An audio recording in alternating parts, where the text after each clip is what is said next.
تو कैसे हैं आप लोग दोस्तों। वर्ल्ड वार 2 तारीख की सबसे ज़्यादा सराही जाने वाली जंग आखिर क्यों कैसे शुरू हुई और इसका वर्ल्ड वार 1 के साथ क्या ताल्लुक़ था, तो आज हम इसको जानने की कोशिश करते हैं।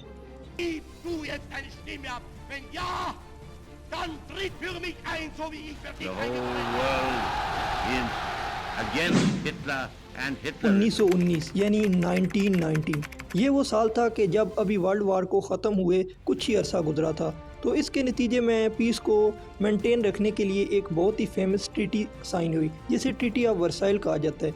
इसमें एक इम्पोर्टेंट पॉइंट ये था कि जो कि 231 आर्टिकल इसमें लिखा गया था कि इसमें सारी गलती जर्मनी की है।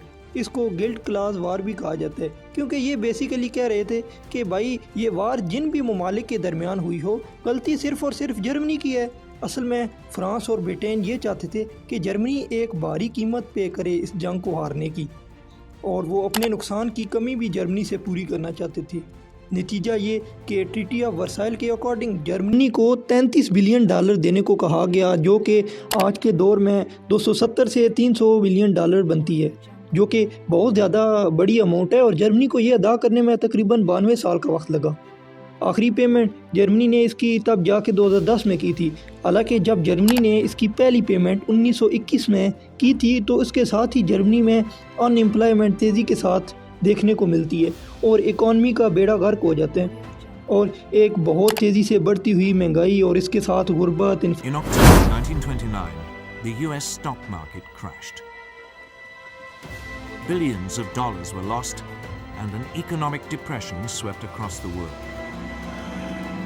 यूँ समझ लें कि लोगों के लिए मुश्किलात ही मुश्किलात थी। तो इस वक्त एक यंग पॉलिटिशियन सामने आता है जो कि लोगों को अपनी स्पीच से कन्विंस करना जानता था, क्योंकि इन हालात में लोग पहले ही बहुत तंग थे। तो साल 1923 में हिटलर की नाज़ी जर्मन पार्टी जर्मनी की हुकूमत को गिराने की कोशिश करती है। तो बहरहाल होती तो इसमें नाकाम है, मगर हिटलर की पॉपुलैरिटी लोगों में और ज़्यादा बढ़ जाती है और ज़्यादा मकबूलियत हासिल कर लेती है। अब इसके साथ लोगों में ये अफवाहें भी फैलाई जाती हैं कि जर्मनी की ये जो इंटरनेशनल बेइज्जती हुई है, ये मुल्क में रहने वाले दुश्मनों एंटी नेशनल लोगों की वजह से हुई है। लोग पहले ही बहुत डिप्रेस थे और उनको साथ मिलाना मुश्किल नहीं था। हिटलर कहता था कि ये जो मुल्क में सोशलिस्ट और जूस रहते हैं, गलती इनकी है, इनकी वजह से ही मुल्क का नाम तो बदनाम हुआ है। अगले 10 साल में यही प्रोपेगेंडा किया जाता है, मीडिया को फिर ख़रीदा जाता है और लोगों को भड़काया जाता है। 1933 में 6 मिलियन लोग जर्मनी में बेरोज़गार और हज़ारों बच्चे इसी तरह मार जाते हैं।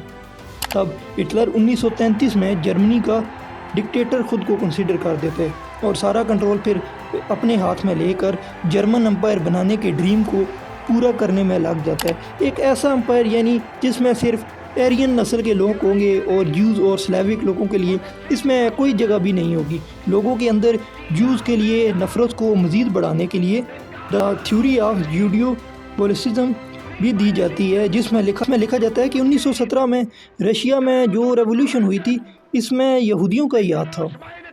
1935 यानी 1935 में बाकी दुनिया को पता चलता है कि जर्मनी के पास अपनी एयर फोर्स भी है, क्योंकि ट्रीटी ऑफ वर्साइल में लिखा गया था कि जर्मनी के पास कोई मिलिट्री वगैरह नहीं हो सकती, और Hitler openly treaty of Versailles को वायलेट कर रहा था।